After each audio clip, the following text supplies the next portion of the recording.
Hello and welcome back to Down the Slope. It's a bit of a different episode today, as you can hear by the I think you voice say change. welcome back to episode 1. What? I didn't say welcome back to episode 1. And during my introduction that I've been prepping all day, Ewan's interrupted me and put me off my flow. But as I said, welcome back to Down the Slope. And it's the first, it's our pilot episode of a new series we're running called State of the Game, where essentially we're going to look beyond Hibs and look at Scottish football in general and break down a different topic within the game each episode. And luckily this time we'll introduce him in a minute, but we've got a special guest on that we're very excited about. But first of all, we've got our regular returners. Greg, how are we doing? Yeah, not bad, mate. You? Not too bad. Liam, how's it hanging?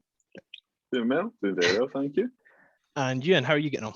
Yeah, good, mate. Just trying to come to the conclusion if weekends with or without Hibs are better or worse. I'm still not fully sure yet.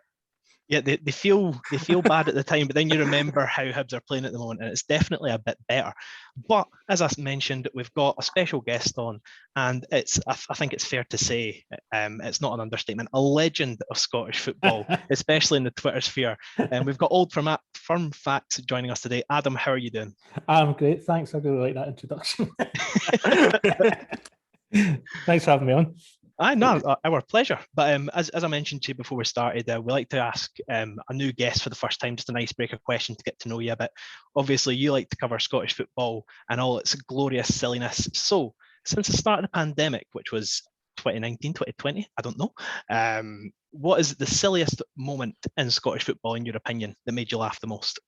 It's hard to narrow that kind of thing down, and as you probably know, I do that weekly patter roundup. So like if I could have spent all day just scrolling through the last couple of years of it. So there were like a couple of obvious ones that were sort of big, long, drawn out sagas that were brilliant, like the Dundee email thing, Celtic in Dubai and stuff like that. But the one that jumped out at me just for how just ridiculous it is, and it was, do you remember the interview Murdo MacLeod gave to Dumbarton? Yeah. And it was just basically the least educational answers ever given in an interview. So he was like, it was just like a Q&A thing, and it was the sort of standard questions you get asked in these Q&As, and it was like, who's your favourite player of all time? And it just says, I don't have a favourite player. and every question and every answer was like that, but they're all like shared in a fancy graphic by Dumbarton as if he said something really profound, like it's an Instagrammable meme or something. But it's just like, who inspired or influenced your career the most over the years? All of my managers had an impact on my football career. Who is your favourite player in the current season? That changes during the season. Oh jeez. I feel like that's like when English Premiership footballers, you get the post-match Instagram post out from their like social media team. There's just absolutely no human side to it at all. Yeah, totally. There was one, I'm just looking at it now. You get asked who the craziest player he played with was, and he said, I don't think I played with any crazy players. Oh, there's vanilla, then there's that guy. Yeah. Like, geez. Aye. Well, there you have it, guys. Thanks for joining us today. That's the whole podcast. No, I'm only joking. As I mentioned, we're going to pick a different topic each time at the state of the game of Scottish football. And the topic for today's episode is going to be media in the Scottish football. Obviously, I think it's something that we've all had a shot on this podcast of complaining about before. I personally think there's a lot of improvements that could be made to it, but we're just going to go through it step by step and look at all the different aspects.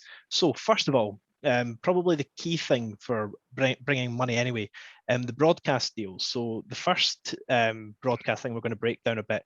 A couple of seasons back, there was a showdown essentially between BT Sport and Sky Sports for the right to the game here in Scotland. Just before we talk about Sky Sports and the current deal, I'll open the floor up to you guys. What did we think of BT when they were running the game in Scotland? BT were good. Like they definitely. I think they seen that people liked their coverage more than Sky, and then just tried to sort of go with that. Because let's not say that BT were out with their flaws as well. Like they had that sort of, was it the League Cup semi-final advertisement and stuff like that. But yeah, they definitely leaped onto the bandwagon. They just had, I think, finger closer to the pulse up in Scotland than Sky do. But obviously they got put firmly out the water. Yeah, and Liam, what are your thoughts? So you talked about the broadcast deal as being important for bringing money into the Scottish game, and I think that's right. It's a very important part of what a broadcast deal does. But for me, it's deeper than that. So a broadcaster should really sell the story and help sell the narrative of the game in your country. And I think that's what BT did that Sky don't do. And there's some other things they did that they don't do. I know that Adam's had on his weekly Old Firm Facts podcast a few of the guys from Sunset and Vine on and talk about the work that went in behind the scenes and how they created some of those relationships between the different people that were on there. And like, you know, Chris Sutton is a great example of someone who is just absolute Marmite. You love him or you hate him, but you tune in to watch him every week because he's engaging to watch and he's controversial and he says things, but it's not saying things just from the point of view of, like, we all know there are certain people on the Sky Sports coverage, not naming any names, who are there basically to support one team and push forward a narrative for one team. That wasn't just his position, albeit he did, you know, do things with quite a bit of Celtic bias. But I just think that BT overall as a broadcaster really understood the game better and understood what parts of the narrative they could really sell. Adam, if you've got any thoughts on BT and how they dealt with the game here? Yeah, well, I mean, first of all, just coming back to what Ewan was saying, obviously my whole thing's the Old Firm, so I thought they got the font size just right for those semi-finals.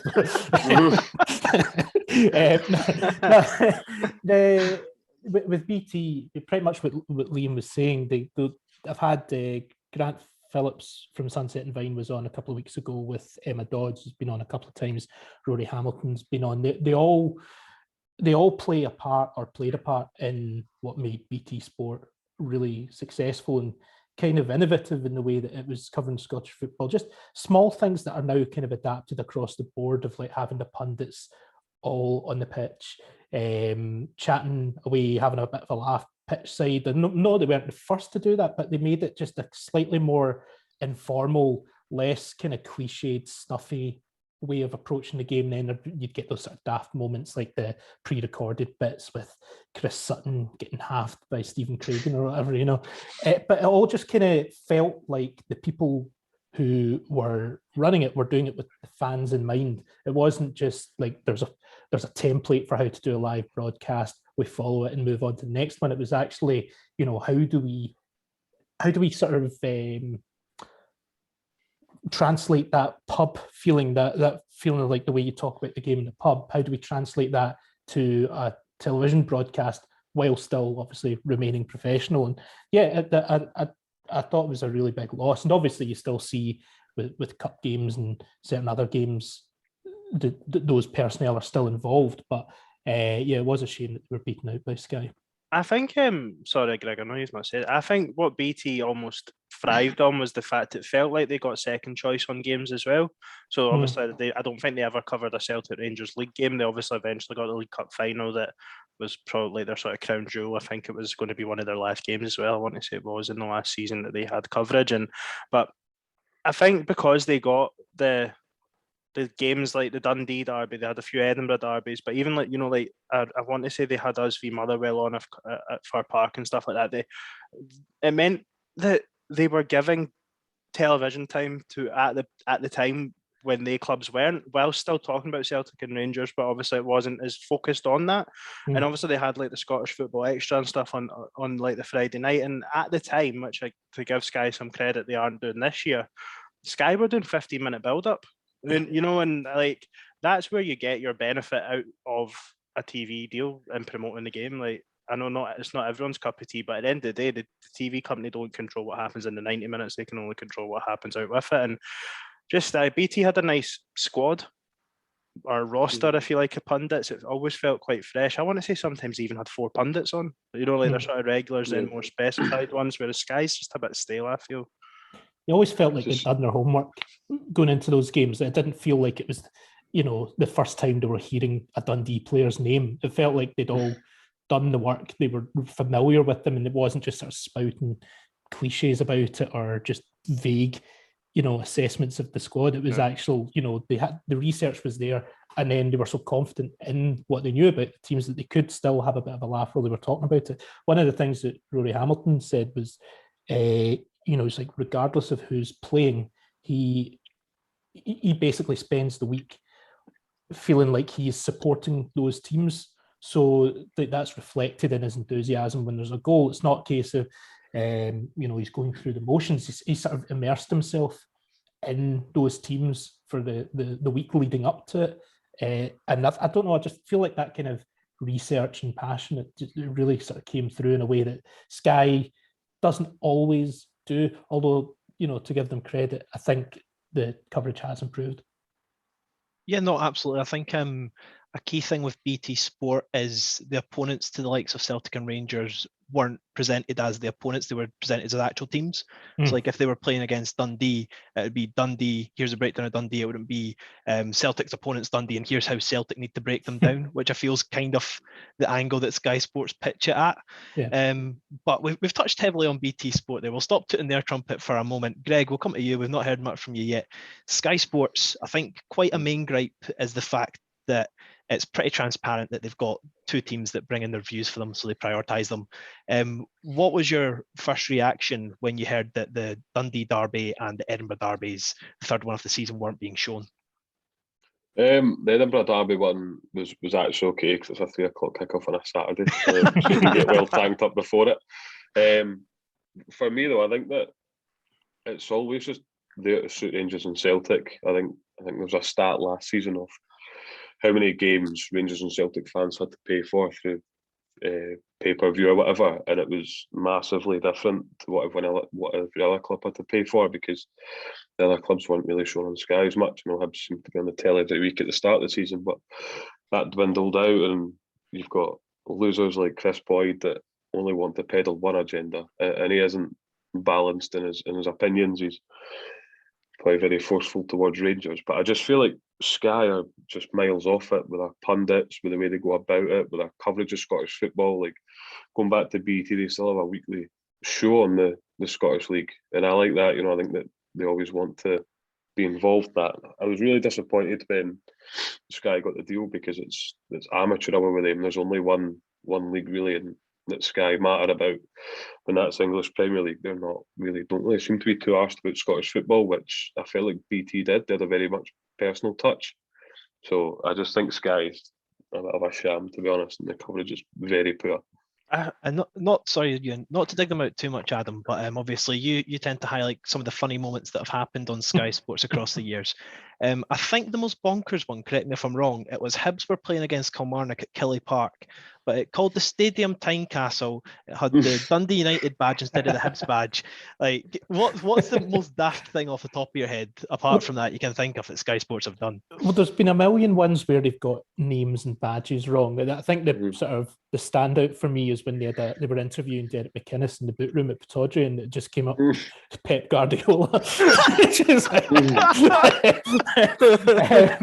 But just even sort of thinking, like you're talking about the Dundee Derby there before, like I mean, it's not necessarily a surprise that they're not showing it when they only think there's one team in Dundee. Like it's interchangeable. Yeah, I think the problem with Sky is there are really good people there who are undermined by the daft mistakes. Because if you watch any coverage, and like you would include BT Sport, anything that BBC or anyone does in football coverage, there will be mistakes. But because when you're watching BT Sports coverage that it's coming from a good place, that they have been doing the research and the work, and that everyone is really passionate about Scottish football, you're not sort of using that as a stick to beat them with. It's just, oh, that was a funny mistake, move on. But every time, and I'm totally guilty of this, every time that happens with Sky, it's like, check what Sky have done now, and it's indicative of the general attitude. And the thing is, you've got really, really good people at Sky. Like Ailey Barber's absolutely brilliant, and they do have some very good pundits, but I think they get undermined too often by the sort of amateur mistakes that aren't being made necessarily by pundits, that are getting made somewhere by someone who's just using Scottish football as an afterthought. And also, as you say, the fact that it does seem, rightly or wrongly, it does give that impression of being more Old Firm centric than BT Sport. I don't have an issue with Rangers and Celtic being centric in everything that happens in Scottish football, really, because they are by far and away a lot lot bigger than everyone else. They are a worldwide draw. The Old Firm games are huge, like in terms of global audience. But I think that the deal itself, that I know we'll come into, but the structure of it seems really, really bizarre to me. Is it not that there's got to be 4 Old Firm games in it? How can that be guaranteed? Now I know it will happen, and I know it'll probably never happen in our lifetime where it doesn't happen, but it could. And like this, the whole reason that our game at Tynecastle isn't on is because you're only allowed to have so many games at each ground per season. What that begs to me is how that's never happened before. But like, you know, I don't get how that's never happened before. I don't know if it's because BT have, like, was it maybe Sky could be at a ground 5 times and BT could be there twice, 3 times, but I don't understand how this stumbling block's never come up before. Because not to be a slam dunk on Rangers, as I know we like to do, but Hibs, Hearts and Rangers all spent a lot of years in recent times not in the top flight all at once. So I think that probably is quite a contributing factor if you think about it like that. But just, yeah, maybe, but like, even just off the top of my head, if you look at our first season back up, like all 4 teams were in the top half. No, they weren't. Hearts finished bottom half. No, Hearts finished top half. No, Hearts did finish top half, and obviously, so like that's why I don't understand where this hasn't happened before, either at Tynecastle or Easter Road in our examples. And like, what I do think Sky have done better this year is they've started showing games at Ibrox and Celtic Park. It felt like, you know, like I think our last season, our game at Celtic Park was right after Dubai was due to be on Sky. I think it still ended up being on Sky. Like, they were games that years gone by just were never touched at all. Yeah, I think it's interesting as well that thinking back to last season, I think they only showed 41 of the 48 games they were contracted to show. Yeah. And we all know last season, like, there was no title race last season. Like, Celtic just for last season just were basically just a total banter club for 75% of last season. But then there was like something interesting happening at the bottom of the league. Like, there was a genuine like battle for relegation, and they showed none of the games of the bottom 6 last season. They showed no interest in it. And actually, if I think back, I think since then BBC Scotland has secured some of the rights. They didn't even bother showing things like relegation playoff semi-finals and stuff in the build-up to that. So I know they did show, obviously, Kilmarnock against Dundee, but the games back that weren't shown. And those are games that people in Scottish football genuinely are interested in watching outside the Old Firm. But they did use some of the contracted games to show games like Derek McInnes's Aberdeen against Callum Davidson's St Johnstone. I mean, talk about picking games of football. I mean, that's not a way to market Scottish football and show it in its best light, because it's just not a good game to select.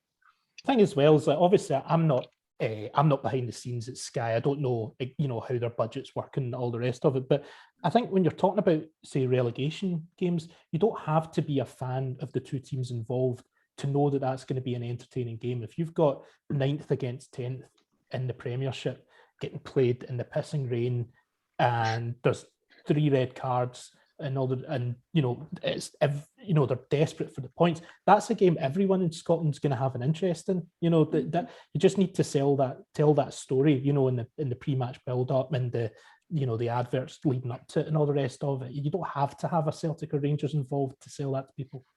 It's misery. People love misery, right? Like, it's absolute misery. Like, watching teams get relegated. Like, I watch every year. I'm not a massive English football fan, but I'll always watch the League 2, League 1 and Championship playoffs. Not because I want to see the elation of the team winning. I love watching the misery on the faces of the teams that don't get promoted. It's brilliant. That's what I don't. I just think a lot of it's promotion in it, you know, and like Adam said, telling that story. Like, Scottish football gets presented in a specific way, whether we agree with it or we don't agree with it, whether we think there's Sky can do more, the SPFL can do more, BBC, whoever it is. But I feel like sometimes we probably are getting slightly better at it, but we need to start shouting loud about things. Like, I know Agent Scotland on Twitter gets a lot of bad rap, but a period of time he was whacking out the attendance stats every week. I don't think he does it anymore, but I think per capita we are we were the leading. I don't know if we still are. Like, so yeah, maybe you could argue some of our grounds are too big, or some of this or some of that, and there is a lot of clubs in Scotland, but that's surely just a huge selling point. You know, we are the atmosphere is there, the fans are there, albeit it might not look great on the TV, but surely the TV companies can be working with clubs to try and make it look better for what they can get. You know what I mean? Like, I just think there's a lot of work to be done by the media, but I don't know. Right, well, I'm going to put one question to each of you. This isn't actually how it went down, but I'm just going to give you the example. It's a 50-50. Would you rather Sky kept the deal for 100 million and they never Over how long? Say it's a current contract, so double the current contract, but they never fill out their full allocation of games, but obviously a lot more money available for the Scottish game? Or would you rather BT got it for 50 million, but they filled out their allocation for the game every week? Greg, we'll come to you first. Which deal would you take? I'd rather BT got it, to be honest, because football is all about money, and why would you need? Why not just promote the game properly with a proper station that wants to show the game and promote it with good pundits that have a knowledge of the game that seem to actually care, rather than a bunch of charlatans that maybe aren't arsed and don't really bother about getting the logos wrong every week or whatever. I just think we need to actually back our selling. Do you know what? See if the deal is slightly less, but we get a better package in terms of showing the games, and why not? Just before I go to anybody else, I just want to say that's virtually my opinion, but put better than I would have put. Liam, we'll go to you next. Oh, fuck's sake, this is going to go on his podcast where we all just fucking agree with each other. Oh, no! I mean, just to I suppose that it's like devil's advocate role. I think we're looking at this through the prism of just BT and Sky, and actually I think there are other providers out there in the market, and Amazon Prime have kind of dipped their toes in the water. I think Netflix are rumoured to be. I think there are alternatives, and I think we need to be prepared to think maybe a little bit outside the box with solutions. So instead of agreeing with Greg, I'm just going to refuse to answer the question. Thanks, Ewan and Adam, you are welcome to refuse to comment, or you can put your opinion in as well. Well, I'll do a kind of fence sit on it. If I was confident that the extra 50 million from Sky was going to be invested properly, and that Sky were, going to rise to that opportunity and, keep improving their coverage, I would take that. But am I confident that 50 million would be invested properly? Not really. And just in terms of the coverage, I'll always go with BT Sport. Yeah, I think I'd definitely lean on the side of BT Sport, purely from so you'd be improving your deal than what you've got just now, 50 million a year as opposed to the 30 odd, right? But with the right promotion, sponsorships will increase, and like if you promote it correctly, your additional things like league sponsor, etc., is all going to increase. So yeah, it's got to be the short-term gain. Long-term gain with the short-term pain of the 50 less mil. Fair. Okay, so we've all established that BT Sport did reign supreme over Sky, but if we did get 50 extra million on top of what we got, we'd probably take it. So moving on to the next thing, another form of broadcast over Scottish football is BBC Sports Scene and Sports Sound. BBC Sports Scene, correct me if I'm wrong, do 2 shows a week, one after the first set of fixtures, one after the second set of fixtures. Sports Sound broadcast live on the weekend during the games. I'll put my opinion across first and we can build from there. So I think that the coverage is good for what it is, but I think that a couple of years ago, even though a lot of people had a lot of backlash on Twitter, I think that Sky Sports News, like modernising their desk and the people that would commentate on games, I think that was a massive improvement for Sky Sports. I think that the people they've got on the panels at the moment, especially on Sports Sound, could probably do with an upgrade. It's just not that, like, they just don't really speak to me as much as I think a whole new crop of younger, more modern thinking people would. Ewan, we'll come to you first. Is that your ilk of thinking, or? I don't know if this is out there or not. I think Sports Scene, albeit can be a little bit bland, and my one gripe is it's an hour long show and probably 30 minutes of it goes to Celtic and Rangers, which again is you've got to play to your audience, I guess. But I think Sports Scene's pretty good. You tie that in with the every second week or the Friday night game that they'll cover from the Championship.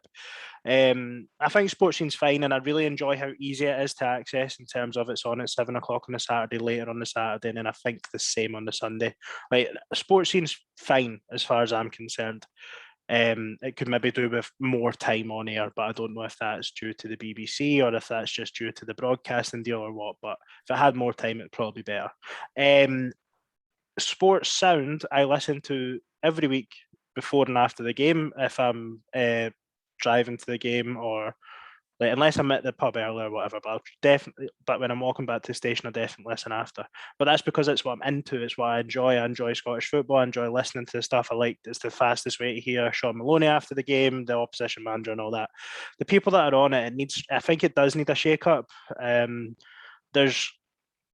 I feel like there's a lot of voices representing similar clubs, and I don't want to sound like there's not a Hibs voice from our point of view really, but I think you've got a few representation, some representation from Hearts, some representation from Aberdeen, Celtic, maybe one, Rangers, maybe one, in Derek Ferguson off the top of my head. I think it could be a little bit more blanket, and I think you've started to see the introduction of someone like Rory Loy, I want to say, and I think he's been a really good addition to it, to be fair. I think he's done some commentary games on the Championship, or maybe the Sports Sound live coverage of the games, and it's definitely been welcome. So a little overhaul of that. I think the product is decent. I think open all mics is a really, really good thing. I think it's the sort of thing that you would want to see and listen to, but the people that are on it could definitely do a shake-up.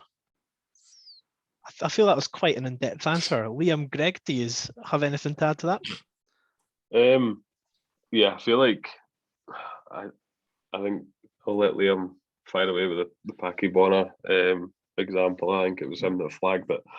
And again, they just seem to have a poor knowledge, shall we say. I think that, you know, the younger audience isn't really catered for, and people like Rory Loy, look, he is okay. I think he has done a couple of championship games, but even if you get, like, I don't know, even actual players on a lot more often, or whatever, just to mix it up a bit, because folk want to hear what they think. They want to get their point of view. I just think having dinosaurs like Paki Bonner and Craig Levein or whatever, just it's not representative of the audience. I'm gonna be totally honest here.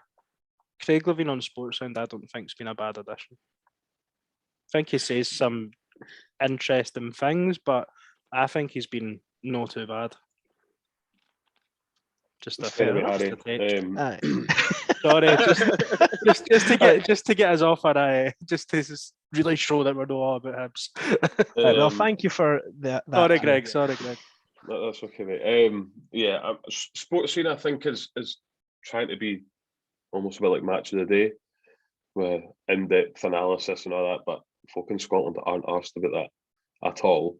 Nobody cares. And like, see, when Sean Maloney was on it, I was at the pub with my mates and we were sort of slagging him off for saying, oh, first phase, second phase, and this and that. And yeah, folk don't want to hear that. Yeah, I don't think it's, there's not a big audience for that, but like that's the guess they have on. But for me, Stephen Thompson's not the answer either, but there we go. And Liam, if you want to finish us off on that. On both, well, I think we just tackle Sports Sound first of all, shall we? Because I think Willie Miller and Pat Bonner are a massive issue for me. Every single week they have clangers. They say things that are just inappropriate. They don't do the research. They don't understand the game that they're talking about anymore. Colin, one of our friends at another podcast, always says Willie Miller was still playing when the pass back was allowed. And it's right, you know, his knowledge of the game now is kind of dated and no longer valid, I suppose. And then you've got Pat Bonner asking Craig Levein why he didn't pick Greg Taylor for the Scotland squad when he was 12 years of age when Craig Levein was manager. So, you know, I just think that it's just, yeah, it's unfortunately a bit of a boys' club. It's seen as a bit of a boys' club. I noticed a couple of times last season they tried to get contributors from like fan media to be involved. I think again, people that you've had on your show, Adam, I think maybe Natasha Meikle, who does some of the Celtic stuff, and I want to say maybe Sean McDonald had been on it at one point as well. Yeah, he's done a few things. And I think that's great. Like, but where's that gone? It's disappeared, and it's kind of back to the safe crowd on Sports Sound, and obviously the regular rhythm of shows is kind of slowed down as well. So I think that maybe demonstrates that it's getting a bit dated and people are getting a little bit tired because the numbers aren't there anymore for Sports Sound, unfortunately, which is a shame because it's a great outlet and has the potential. Loads of people would love to get involved and get on that show and contribute, but it's certainly losing a lot of its appeal for younger listeners, I think. Yeah, no, I think that's entirely fair. But I think, speaking of something that I think is a broadly positive thing, Adam, would be good to get your thoughts on it. Every week, BBC, as well as doing Sports Scene and Sports Sound, also show one game from the Championship, and BBC Alba show one women's game every week. Just how positive an impact do you think that has on both the Championship and the women's game in Scotland, Adam? I think the really good thing about that is it's not presented as novelty. It's not like right, let's give the women a little thing here. It's just here's the games from the SWPL. You know, it's not like we're doing this for a gimmick, or we're doing, you know, it's treated as seriously as the man's game is. And obviously the audience isn't necessarily there on the scale of the man's game at this moment, but that's, I think, probably the best thing about it is the fact that it is just treated as another element of Scottish football as opposed to something different. When Jane Lewis on the podcast, and she said something that kind of stuck with me, which was for women, it's a case of if you can see it, you can be it, and it's having this visibility of the women's game, and it's filmed professionally, it's discussed professionally, and it's a regular program on the BBC. I think that says to younger women who want to be involved in football that there is a route into it, and it is a legitimate thing to want to do. Yeah, no, 100%. Like, I was lucky enough to grow up with a sister that played football, so I've always kind of had an eye on the game, and it just like you said there, like it made her absolutely delighted. The fact that if she wants to, she can actually tune into her TV and watch it. It's not something that was available 10 years ago or so. Mhm. Guys, feel free to chime in with your thoughts. No, I think sorry, I'll interrupt you in this time. I actually watched the Championship games, to be honest. I think they're all right, to be fair. Watched Dunfermline v Partick Thistle last week, and I thought it was a good game. I thought that the Championship's a good product as well, and probably doesn't get sold correctly. But I think it's interesting to watch other leagues as well in Scotland. I think that there's a lot of good stuff gets played, so it's not all about two clubs or one league. It's much broader than that. I think the Championship is where it needs to be. I like the setup of it. I don't think there's an audience for it on something like a Sky, and I don't think it's the sort of league that you want. I know there's the license fee and stuff. I don't think you want it behind a paywall. I think you want to promote it as much like they do. Like for me, if there's an English Premiership game on a Friday night and a Scottish Championship game, I'll generally watch the English football game for 7 to 8 o'clock, watching Carragher and Neville being a couple of bams, and then I'll actually put the Scottish football on, because I just find it much more entertaining. Yeah, there's a romance of the Championship as well. Like, like both being a physical fan, but a virtual fan, they go into places like Somerset Park and Arbroath, and I couldn't remember the name of Arbroath Stadium for life. Gayfield. Could you tell? Gayfield, thank you. Good save. Going to those places and watching those games, but also there is just something very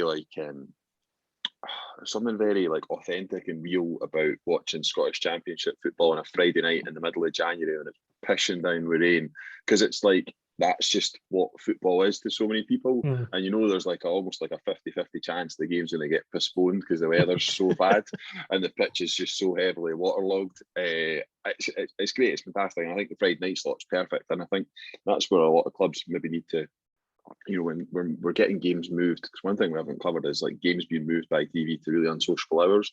So getting kickoffs perennially when you're playing at home to Old Firm moved to 12 o'clock on a Sunday because of the TV as a fan's not great, but actually as a fan, a lot of fans really like that 7:30 slot on a Friday night because it's accessible.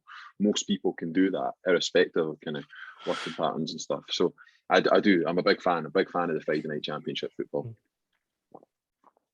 I think as well, it's a good league. It's that simple. It's a competitive league. Like we do a group bet every week, and every week I think I'm going to put a team on for the Championship, and Greg absolutely hounds me because it's like the most unpredictable league in the world. Like it's a good league. It's a good product, and just what Liam's saying there maybe segues us into something else, Harry, about the kick-off times and that. We can go on about Sky, we can go on about BT, we can go on about BBC, whatever, but the SPFL for me need to start be put in sort of like it's very clear and specific clauses into contracts, like around whether these are the slots we get, or like there has to be. We shouldn't be saying we'll take what we can get. It should be these are the minimum that we want, and this is the value of it. And then, because at the end of the day, Sky pay their money, Sky can do whatever they want. As seems to be with like what the contract is just now. I think there has to be some work done, and hopefully the Delalight review will work on that. Yeah, Liam, I think it's fair to say out of us four, I don't know, Adam, if you know too much about it, but you probably know most about. If you want to pronounce that review for me so I don't butcher it. Oh, delight. Yes. If you want to talk us through that and kind of what that's about for the Scottish game. I think it was a central study that was commissioned by the SPFL as an overarching organisation to get some of the, I guess, thought leaders from within the SPFL group to look at what we could do to bring extra revenue and extra interest, extra markets into the game. how you make it a more attractive product, I think, is the overall sort of exam question, if you like. I know Ron Gordon and Dave Cormack and others have been involved in that, and I think it's probably as much about how it's sold in this country as it is in other countries. Because if you look at a lot of the revenue for some of the bigger leagues in Europe, it doesn't actually come from people within their own country watching. A lot of it comes from people from out with that country being interested in tuning into the game. And I guess some clubs have maybe dipped into some unfamiliar markets, if you want to call it that, for players. And I think there's definitely an element of that for me that is looking at trying to attract people from other countries to be interested in the game, as well as them being very good football players too. The two things have kind of gone hand in hand. We've seen the number of a certain club signings this season. Yeah. I think it's something that often gets laughed at, but I think it's something that Scottish football realistically should be trying to take advantage of. I think that globalisation alongside Scottish Football League does sound daft on the front of it, but apparently there's like a core of 50,000 people that will watch Celtic fans religiously from Japan every week just because they've signed a few Japanese players, and then Australians will keep up with the Celtic score every week because they've got Ange Postecoglou. Like, I think that globalisation in the Scottish game would be a huge thing and would make it would be able to get a more lucrative deal off the back of that. But what about ideas? So if we were to touch upon ideas in which we could make the game a bit more attractive to those that don't necessarily follow Scottish football already, what type of ideas do you think would work? I'm going to open the floor to Adam here. I think he's good. It's a really good question, that. I think, first of all, we need to get past the sort of I think there's an element, you're talking about globalisation, I think there's an element of sort of Scottish cringe where we get a little bit embarrassed about promoting what we do. And, I'm guilty of that myself, like promoting the things. I do always, like, if I've got a podcast or whatever, I'm like, oh shit, I've got to promote this on Twitter. Hope people don't think I'm a dick. But I think we have to be a bit more confident in the way that we promote our game and talk ourselves up. I think in terms of selling, on a broader scale, what I was talking about earlier, that idea of spending the week promoting the game that's coming up at the weekend and not just the games involving Celtic and Rangers. I think trying to, whether it's, we mentioned Japan and Australia, and there's obviously the Celtic connection there, but any Scottish club that's got, a core of foreign players from certain countries, is actually trying to tap into that market and saying, look, we've got these players over here, but there's so much more to our game, and it's not just the football and the two-footed tackles in the rain. It's the fan culture, and it's this and it's that. I think just talking up the game is a really big one. I guess I'd say that's maybe a wee bit general and vague, but yeah, no, I think that's entirely fair. Looking back, can you guys identify where the drop-off was? Because obviously back in like the 80s, predominantly the 60s through the 80s, Santana went bust. Scottish football was like up there competing with the best in Europe. Where was that fall off, and how have we managed to regress so much behind the rest of the European competition? It is money, isn't it? Yeah. But I don't know what. But what made others an attractive prospect and not Scottish football? Why didn't these guys come and invest in Celtic and Rangers? We have a limit, don't we? Like, we are a small country. Like, we're not a tiny country, but we are a smaller country. And I think, I don't know if it's because we're here, right? But we constantly get judged against the English Premiership, English lower leagues. We probably all do it ourselves. I don't know if anyone compares the Austrian league to the German league. Like, I don't know if we're a victim of being next to this absolute fucking monster of a league, which is what the Premier League is down south, that is right on our doorstep as well. So people within our country, some of my friends follow English teams and have no interest in Scottish football, which is alien to me. But I think that does play a huge part in it, Harry, if I'm honest. And then that's where I think, whether it's the SPFL or the broadcasting company, they need to try and do something different, like the Championship on a Friday night. Instead of putting a Scottish football game on at 12:30 on a Saturday right before Super Sunday, put it on at 7:30 on the Saturday night when there's no other football on, like the slot that Sky used to use for La Liga.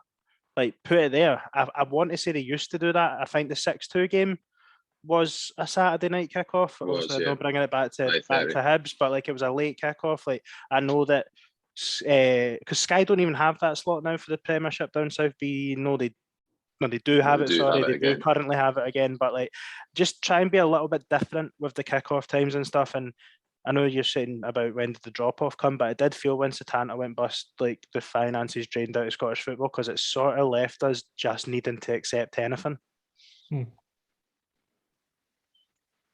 Liam, had any extra thoughts on top of that? I think you makes a good point about the Setanta thing. It obviously completely ruins your bargaining position, but people can recover from that. There was a collapse of a TV deal down south, and the English Football League looked like it was going to be in real trouble for quite a long time.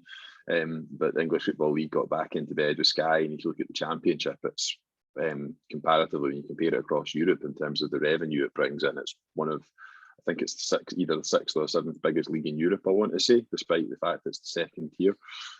So clearly a huge amount of interest that exists in that club and in that agenda. But granted, there are some very big football clubs. If you want to just use big as your descriptor word in the English Championship, there are some big clubs. But no, I think some great points raised there. I think what I would say is just, we do have to look at other leagues that are kind of nations of a comparative size to compare ourselves again. I think that's fair. But even when you compare ourselves against the likes of, I don't know, like the Ekstraklasa in Poland or the Allsvenskan in Sweden, we bring in a lot less revenue than those countries do in terms of the TV deal.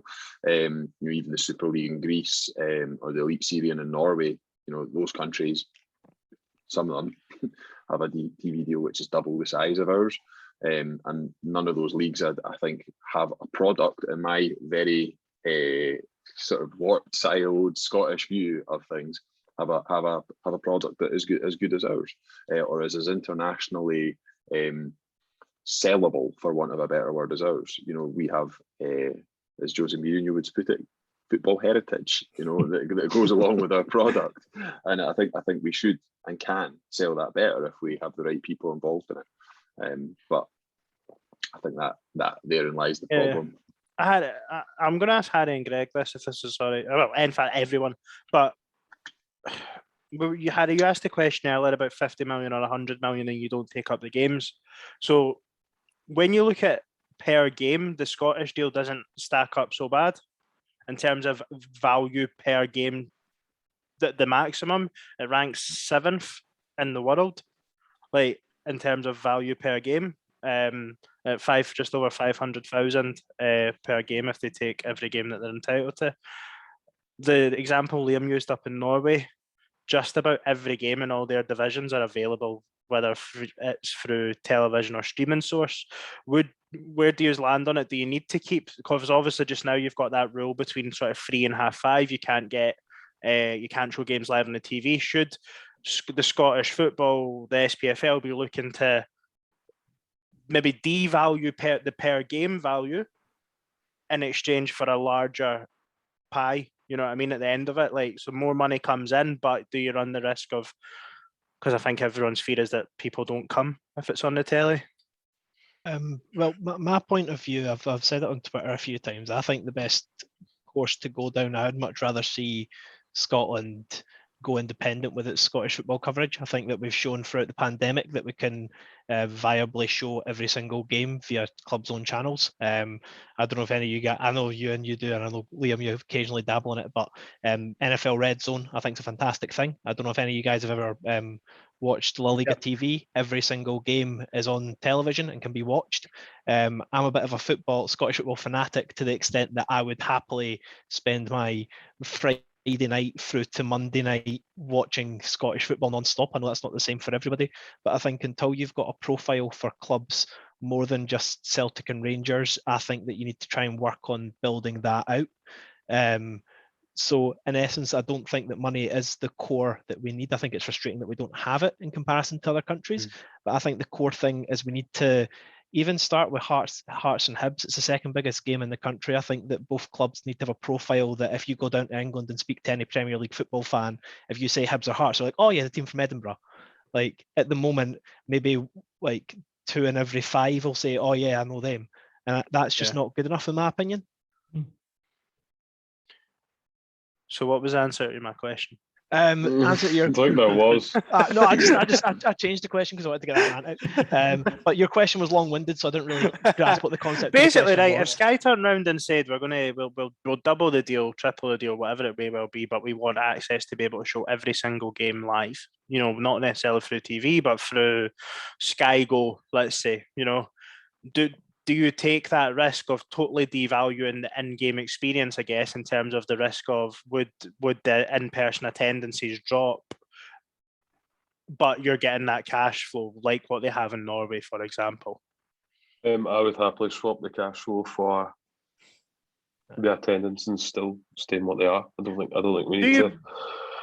Do you think the attendances would be impacted that much? They wouldn't definitely, because folk exactly seeing the winter, like Wednesday night just after Christmas, you're playing like Ross County at home or whatever. Like, come on, you know, there's no point putting the games on the telly because the attendances will drop. That's been shown that people are happy to sit in the house and watch it instead of going to the game and getting that atmosphere. So. Yeah, for me, I wouldn't want every game to be shown. I think it's okay the way it is now if we maybe just spread it out a wee bit more. Mm-hmm. What about yourself, Adam? Yeah, I think Greg kind of covered it there. I think it is, you're thinking about those fans who aren't going to go out to those, you know, games in the winter and everything like that. So I do think that has to be taken into consideration. I would just agree with what Greg said there. Yeah, definitely for away fans, I think, to be fair. I think that's something that Scottish football is quite... maybe not unique in, but I reckon most teams take a good chunk of their average home attendance to every away game, whereas I think you can see across Europe that sometimes the away support is absolutely stinking, and it probably is due to access of ease for away games, you know, as opposed to, like, for me this season, I didn't go to Aberdeen last weekend because I knew I could pay it. Like, when I factor in the fact it was £30 for a ticket, probably 50, 60, 70 quid to get up there, like, I could pay £15 and watch it in the house, you know what I mean? Well, one final thing we're going to do on broadcast, and we'll quickly tap on other forms of media in Scottish football. If you guys, what would be the perfect looking broadcast deal for Scottish football for the next 5 years? If you could decide it tomorrow, Liam, you've got a smile on your face. We'll come to you first. What would be the perfect deal at the moment for Scottish football? I think what we could do is the Tory government could just scrap Trident, and then we could take all the money that we spend on Trident and just put that into the TV deal for the next 10 years. I mean, in a real world, the ideal TV deal doesn't involve a Tory government at all, I suppose, does it? Probably involves the downfall of the Tory government slowly, limb by limb. But no, the money from Trident goes into Scottish football. We get to decide what happens with it, and by some kind of twist of fate, we're allowed to drink at the games again. And that attracts loads of people back to the stadiums and doesn't disincentivize people to watch it, as it does at the moment. And everything's rosy. And Adam, I never realised I'd have to put this caveat in, but excluding the Tory government, what would your ideal broadcast deal look like? More money, more BT. Simple but effective. I love it. Greg, we'll come to you next. What about you?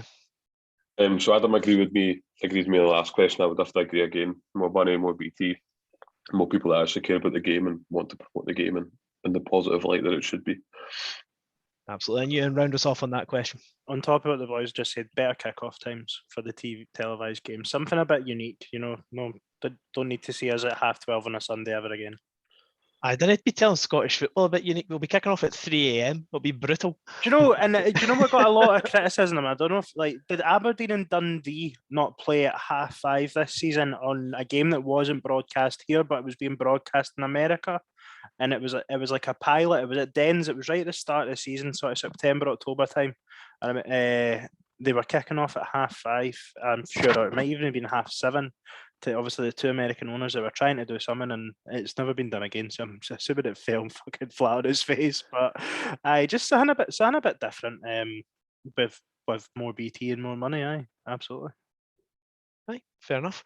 But yeah, so we're just quickly before we end, because I do realise that we spent a bit more time on broadcast than I intended to. But the other form of coverage for the game, I'm going to loop them both into the one. I think virtual coverage, so that's looking at the likes of Twitter, fan media, and then you've got print coverage, which also extends to social coverage, where your red tops like The Sun, Edinburgh Evening News, Daily Record. Ewan, if you want to know what's going on in the Scottish game, where's your current source? Where do you go to if you just want a random update? Twitter, 100% Twitter. It's the quickest and easiest way to find something, whether that be directly Hibs or another club. 100% Twitter. And Adam, yourself? Well, yeah, it has to be Twitter. I mean, like, even if there's a game I want to know the score of and I'm out or I'm working or something like that, you just have to scroll through your timeline and it's 50% people going yes and 50% people going fuck's sake. So yeah, Twitter's obviously my stop for it. If it's things like injury updates or whatever, then maybe you'll Google that or that kind of thing. But generally, Twitter would be my first stop. Aye. I don't want to have the same answer 5 times because I would be the same as that. Liam, Greg, do you differ from that at all? I go to Twitter. Usually find old firm facts written the shit out of everyone. So. I don't know about you guys. I kind of feel I really like Edinburgh Evening News. I think as a Hibs fan, they've got like a dedicated Hibs writer, so I think that does kind of help bridge the gap there. But I kind of feel a lack of trust in some of the content that I see. Like for example, today Scott Burns reported that Hibs were interested in Jack Cannock, and then it got disproven about 2 hours later. I just find that really frustrating. It kind of backdates journalism a few years, because what's the point in reading something? Like for me, if something's put in writing and published by a newspaper outlet, that should be fact. And it really winds me up that doesn't seem to be the case every time in Scottish football. I think there's a big part as well that I've speaking to people like Stuart Cosgrove, who talk really highly about the Courier for Tayside. And again, similar to what you're saying with Edinburgh Evening News, I think outlets like that can be more insightful, more kind of forensic, and not have to worry about generating clicks with a kind of the way that the larger newspapers, the business models run. They have to just click, click, click, and it has to be things like Celtic Star blasts Rangers ace in astonishing rant type crap. And when you're Edinburgh Evening News, the Courier, and there's probably various other examples, you can say these are the teams on my patch and we're in with the club.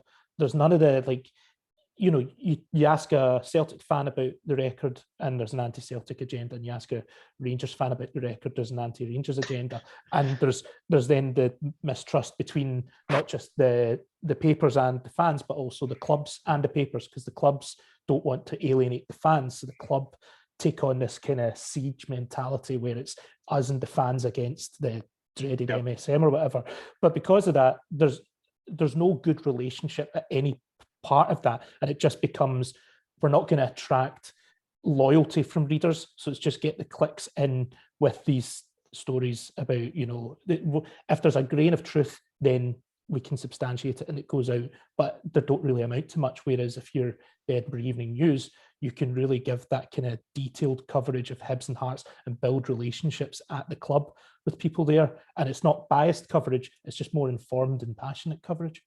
I think the first two answers, Harry, sum up though, innit? Why are they like I know you're passionate about journalism, Harry. It's your field, but we all go to Twitter to get our news. They need to put something on a tweet that's 100, however many characters, and it needs to get our attention. Whether Scott Burns is right or wrong, do you know what? The truth's probably somewhere in the middle. Have Hibs maybe mooted the idea to go for Jack Annick? Maybe. But he needs to basically say to his editor, I'm guessing, like, it needs to get approval, and how's he going to do it? If he mentions Aberdeen and Hibs, there's two fan bases that are interested. You know what I mean? Like, it's definitely a balancing act. Sorry, Liam. No, it's okay. Are you wanting to jump in still, Liam, or no? No, we'll move on. Okay. Well, one thing I wanted to bring up is, I think, especially in the last maybe 3-4 years, fan media has become a huge thing. Obviously, we ourselves would fall into that category of fan media.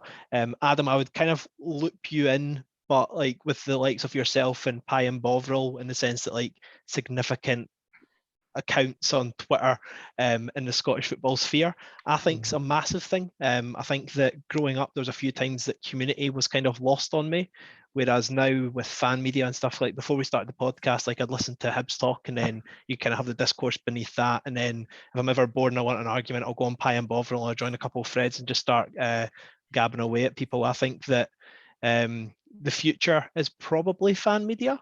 I don't know if you guys, what you guys think on that.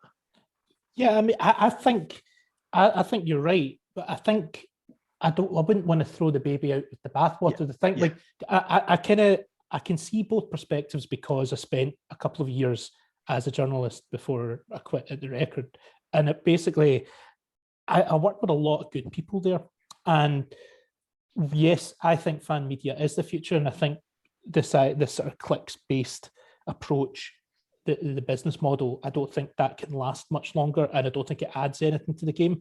But I think that there are people there who've been journalists for 20, 30 years, and they have a completely different job. The sort of older, experienced journalists have a completely different job from the young digital guys that work in there. And I think, and this is what I sort of tried to do when I was in there, I tried to learn from some of those older guys, just basic journalism, the way you build relationships, the way you structure things, and all the rest of it. And I think that there is room for fan media to, rather than just saying we're here to take over the MSM and bury them. I agree that fan media is the future, and that tabloids and red tops, whatever, probably aren't. But I think there is room for some of the lessons from old school journalists to be absorbed. And similarly, I think if the red tops are to have any kind of future, then they have to not see fan media as the enemy. They have to actually embrace it. And you can see that there is a move from them to sort of do a bit more sort of video journalism and things like that, and maybe take on some younger people from fan media. What frustrates me is when I see people who are really, really skilled from the world of fan media getting those breaks in sort of more established outlets, and then you get other fans saying, oh, they've got too big for their boots, or they think they're the shit because they're doing this, that, and the other. And Liam, you mentioned Natasha Meikle earlier on. She was a really good example of that. She got absolutely hounded by Celtic fans when she started getting appearances on the BBC and on Sky. And the reason that she got on BBC and Sky is because she's really articulate, passionate about the club, knows her stuff, and represents the fans well. And there's a reason that the people slagging her off weren't getting invited on these things. But what sort of blew my mind about that whole thing, and it was sort of emblematic of this whole fan media versus the MSM thing, was it's fair enough for Celtic fans, Rangers fans, or whoever else to say the MSM's shite and they've got an agenda against us. That's totally legitimate, right? Even if they don't have the right end of the stick. But when one of your own actually goes into the MSM and tries to prove things from the inside, tries to represent the fans in a fair and, positive way, to then try and bring them down, that infuriates me. So I think there's a balance to be struck. I think fan media is the future. I don't think papers are, but I think that the two worlds could learn from each other rather than constantly being at loggerheads. Natasha obviously has the added thing of being a female as well, and Yeah. we're five guys sitting here on a podcast talking about the media in Scotland, and I'm always very conscious of that. We are in some respects in a privileged position, because I think female contributors in both the MSN and MSM, and fan media are held to a higher standard than that of male broadcasters. If you make a slip up as a female broadcaster, you're more likely to get jumped on for making said mistake than you are for bloke. We make mistakes on here every single Monday night, and it's pretty rare, to be honest, that someone calls us out on them, because we know that we're not held to that same high standard. But ultimately, what Natasha and others are doing is bringing us a slightly different perspective to the game, bringing a different view of the game. There's this kind of almost, I wouldn't call it reverse snobbery, but it's along those lines of you have to have played the game to a certain standard, or have to be a bloke who has represented Celtic or Rangers, or have to be in some way intertwined in the game of football to be able to know and understand it. That's just nonsense. Football is the simplest game in the world. You break it down, it is really, really simple, and we can all start our own podcast on a Monday night and start thinking we're the next Jurgen Klopp or Derek McInnes, whoever we want to be. I don't think anyone grows up wanting to be Derek McInnes, but actually,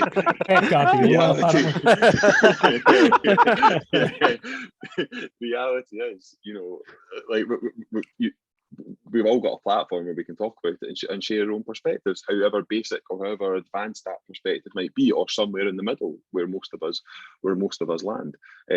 I just think, I enjoy hearing what different people think. What I don't like to hear is the same old regurgitated shite that, unfortunately, and I'm not putting this all at the door of the red tops and the mainstream media, but unfortunately, a lot of the stuff is quite repetitive, I would say, and that would be my core criticism. Whereas I know that there's different outlets and different fan medias where I can go to listen to a bit of a different view on things. So the guys from the Terrace, for example, do a good job in a very, very different style to anyone else in Scottish football. That's not everyone's cup of tea, because it's quite hipsterish. It's a little bit of a different view. It's quite informed, it's quite jokey. But there is absolutely a place for those different people within the game. Well, all right. Well, guys, we're coming towards the end, so I'm just going to ask you a couple of questions just to kind of end on a high note. We've kind of covered the good, the bad, and the Tories ruining the Scottish game of broadcasting here. So yeah, we're just going to end it on a couple of questions. So just kind of a simple question: what does good look like in Scottish football media in terms of broadcasting, in terms of like actual coverage? Ian, we'll come to you first. What does good look like to you? Easy to find, like really, really easy to find. Yeah, that's probably it. That's the number. Easy to find, easily accessible, and just almost in your face. I want to hear about Scottish football every day, like whether that be through radio channels, online channels, television channels, whatever it is. You've got things like TalkSport and stuff, huge nationwide things. Like be amazing. You've got the Go Football radio show and stuff. But if we could just get something that was countrywide, something like that, I think that'd be really, really good. I don't know what it entirely is, but I think it should be a lot easier to find things than it is currently. And Greg, yourself, what would be good for Scottish football for you? A fair price, accessible. Sorry, to confirm, is that for like a broadcast deal, or is that from like the fans' perspective? Yeah, both, to be honest. You can't price the fans of the football. I think that happens too much. I think, was it 52 quid for a ticket for the Old Firm or something? That's insane. Proper ticket prices, proper television deals, just promoted in the right way, accurately, effectively. That's what good looks like. It's bare minimum stuff, but it's what good looks like. It should all go hand in hand as well. You'd like to think with an increase, with better promotion, you get a better TV deal. With a better TV deal, you'd like to think that trickles into fans across the country's pockets in terms of a little bit cheaper season tickets or whatever. It's probably not going to happen, but clubs get greedy, and that's the problem. Yeah. And Adam, yourself, what does good look like to you?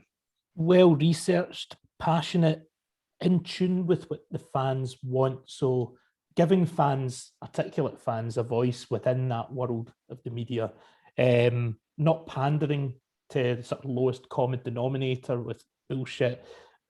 X has astonishing rant stuff, actually well-informed pieces that are passionate and enhance people's enjoyment of the game.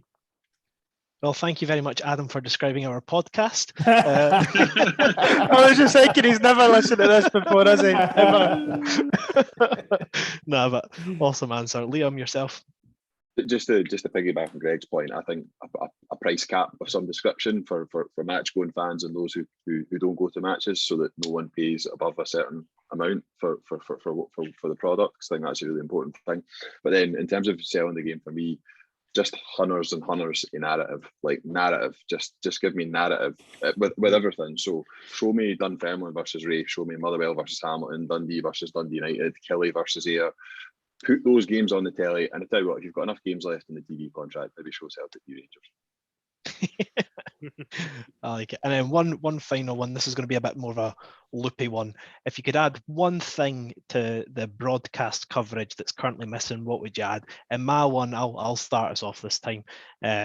I would add the fan commentary from back in the day, because I used to watch that religiously every week, and I would wet myself. There was a Hibs Hearts one where Hibs scored in like the 80th minute, and the guy whapped his top off and was going absolutely rag. It was absolute comedy gold every week. English and Scottish football both used to do it, and it was unbelievable. So if I could add one daft thing, it would definitely be that.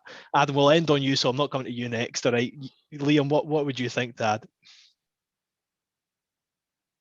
I'm glad you went there, like. I know. The funny thing is, I actually saw this. I think I actually came up with this question, but I don't have an answer to it. It could be a dream pundit as well, if you'd fancy. Do you know what? I got a wee bit romantic when they said that Masters football's coming back.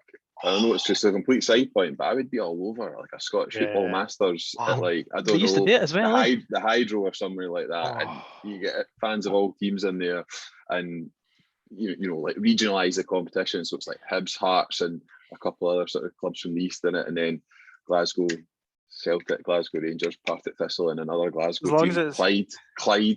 You know, I just think that would just be class. Like bring it back and let people drink, let people enjoy themselves. The problem is, you're saying let people drink. With that, a couple of years ago, they had a thing at the Hydro, and it was, I can't remember what it was called, but it was a fives tournament, and I think it was Saturday, Sunday, and I got tickets through the Record for the Sunday, and it was really, like, it was a good fun idea, and it was put on well, but it was so sluggish. And apparently the day before had been brilliant, and it turned out they'd all get pissed on the Saturday night.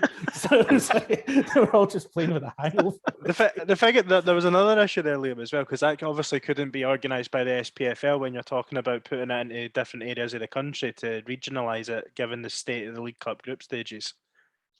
You'd have Elgin City versus Queen of the South would be like one of the first group stage games.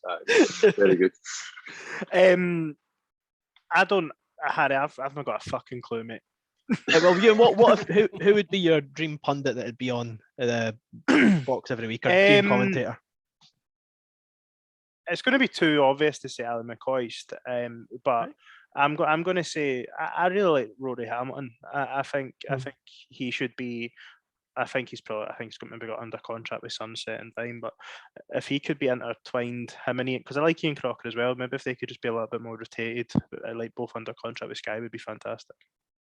Hey, I like him. And Greg, any happiness to impart onto Scottish football? The correct answer for the pundit was Roy Keane. Who would enjoy Roy Keane rattling about 5-yard passes or whatever?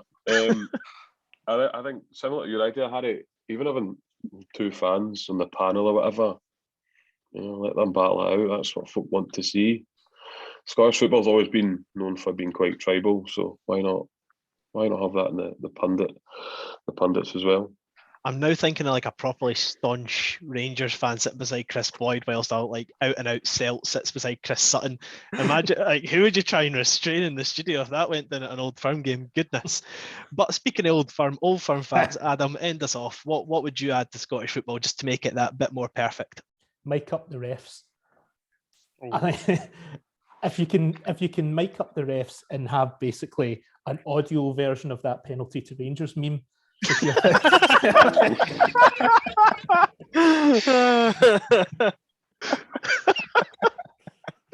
It's like, I like, you know, if Rangers are getting a dodgy penalty and it's like Bobby Madden or whoever it is, does he have to say the words, or does he just point to the spot and go, lads, you know what I'm about to say? Yeah, what about his beard last weekend, by the way? Did you see the nick of that? It was a Rangers Dundee. Oh, ja fucker. I know I can't talk, but wow. That was a big moment for me, actually, was that I took a screenshot to post a tweet, and then the next day he shared that screenshot on his Instagram. I was like, this might be one of the biggest things that's happened to me since I started. Bobby Madden's using a picture I took. Cool. I like how many interactions you must have got across the years, and Bobby Madden's the one that's made you a bit starstruck. That's brilliant. I just want to know how many times a day you get called a Rangers fan or a Celtic fan. It happens a lot. The ones that always get me, right, is like, it's totally fine if people say he's a Celtic fan or he's a Rangers fan, right, like as an opinion. But the ones where people state it as a fact, like people who've never met me, who have no idea what I'm like, what I look like, where I've been, what school I went to, or anything like that, but they'll state it as a fact. They'll go, that's his true colours coming out, or like, well, I know for a fact that he's this, and you're like, you don't have a fucking clue who I am. Like, so when you've got Celtic and Rangers fans saying the exact opposite of each other, it's like at least 50% of you are looking daft. Like, but basically, I constantly have the Celtic or Rangers thing, but there's one guy, and I've not heard from him for a while. There was one guy who was convinced for ages that I was a Hibs fan, and I think that where that came from was that I just made loads of jokes about Rangers after the cup final, and I think that they just saw that out of context and thought it's a Hibs account, and I was like, no, it's a take the piss out of Celtic and Rangers account. Well, a segment to end on. Adam, obviously, I don't think you're ever going to reveal the team that you support, but we're going to go around as a podcast and we're going to guess what team. Liam, what team do you reckon Adam supports? I think it's going to be something really obscure, like, I don't know, Auchinleck Talbot or something like that. Ian, what's your punt? I'm going to go on what Liam said earlier. Clyde. Ooh, okay. And Greg, any guesses? My initial thought was Motherwell, but I think I'll go for something a bit more obscure, like Queen's Park. Oh, interesting. Can I just say, if he does turn out to be a Clyde supporter, who's going to let Dougie Donnelly know that he's the second most famous Clyde supporter? Well, I'm going to end it. As Adam says, some guys just know as a fact. I know for a fact that Adam's a Partick Thistle fan, so that'll be that. I was going to say, this will be an interesting conversation to tell the guys at Firhill next week.